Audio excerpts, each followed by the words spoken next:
చెప్పు, బాగుందని చెప్పు. బాగాలేదా? Hi, welcome back to my channel Brinda clips. So నేను రోజు డైలీ అమ్ముకిచ్చే జ్యూస్ ఏంటంటే డ్రై ఫ్రూట్ జ్యూస్.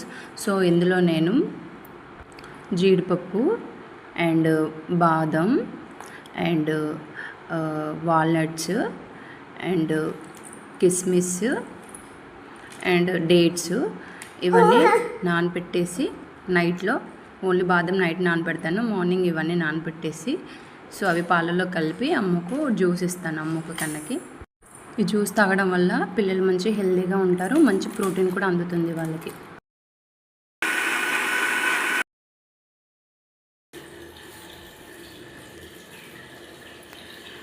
అమ్మ బాగుందా జ్యూసు? బాగాలేదా? మరి బాగాలేనప్పుడు ఎందుకు తాగుతున్నావు నువ్వు జ్యూసు?